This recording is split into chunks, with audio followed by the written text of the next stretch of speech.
یہودیوں نے کفار مکہ سے کہا محمد سے 3 سوال کرو، وہ جواب نہیں دے سکے گا اور اس کی ناکامی پورے عرب میں مشہور ہو جائے گی۔ اصحاب کہف کون تھے؟ قصہ موسیٰ و خضر کی حقیقت کیا ہے اور ذوالقرنین کون تھا؟ نبی برحق محمد صلی اللہ علیہ وسلم پر کچھ ہی دنوں کے اندر وحی نازل ہوئی اور بزبان مصطفیٰ اللہ نے قرآن میں فرمایا، اور اے محمد یہ تم سے ذوالقرنین کے بارے میں پوچھتے ہیں، ان سے کہو کہ اس کا کچھ حال تم کو سناتا ہوں۔ ہم نے اس کو زمین میں اقتدار عطا کر رکھا تھا، اسے ہر قسم کے اسباب و وسائل بخشے تھے۔ اس نے مغرب کی طرف ایک مہم کیا، یہاں تک کہ جب وہ غروب آفتاب کی حد تک پہنچ گیا تو اس نے سورج کو ایک کالے پانی میں ڈوبتا دیکھا اور وہاں اسے ایک قوم ملی۔ سورہ کہف۔ متکلمین اور متاخرین نے ذوالقرنین کی شخصیت کے متعلق مختلف نظریہ پیش کیے اور لوگوں میں مختلف آراء پیدا ہو گئے۔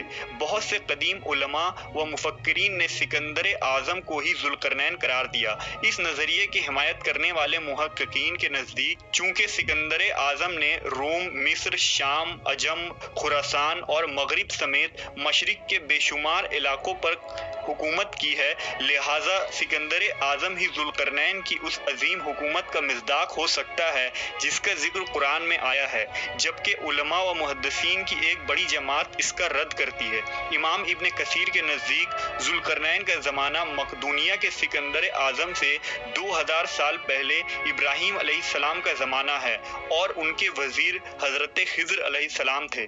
آپ حج کے لیے پہنچے اور ابراہیم کے ساتھ طواف کعبہ بھی کیا۔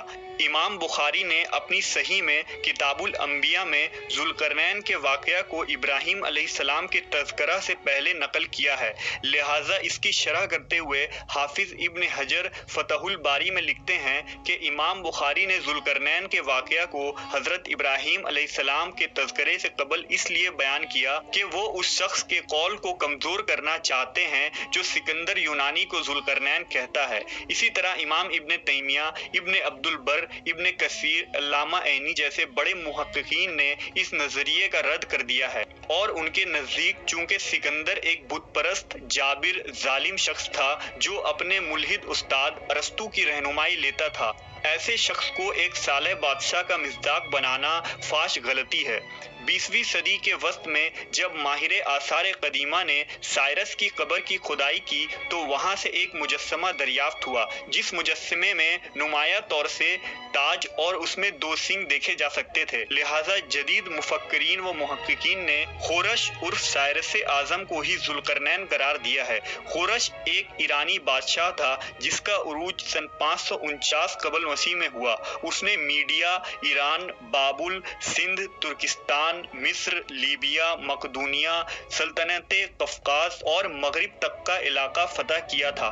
سید ابو الاعلیٰ مودودی اور مولانا ابوالکلام آزاد جیسے مفکرین ذوالقرنین کو سائرس کا دوسرا نام قرار دیتے ہیں۔ مولانا مودودی فرماتے ہیں کہ قرآن میں ذوالقرنین کی جو صفات و خصوصیات بیان ہوئی ہے وہ ایران کے بادشاہ خورش پر ہی چسپاں ہوتی ہیں اور یہ سکندر اعظم کے بنسبت زیادہ قرین قیاس ہے۔ بائبل کے صحیفہ دانیال میں دانیال نبی کا جو خواب بیان کیا گیا ہے اس میں وہ میڈیا اور فارس کے متحد سلطنت کو ایک مینڈھے کی شکل میں دیکھتے ہیں جس کے 2 سینگ تھے۔ یہودیوں میں اس 2 سینگ والے کا بڑا چرچا تھا کیونکہ اس شخص نے آخرکار بابل کی سلطنت کو پاش کرنا تھا اور بنی اسرائیل کو بخت نصر کی غلامی سے نجات دلانا تھا، اور یہ بادشاہ کوئی اور نہیں سائرس عرف خورش تھا۔ یہی وجہ ہے کہ یہودیوں نے محمد صلی اللہ علیہ وسلم سے ذوالقرنین کے متعلق سوال کیا تھا۔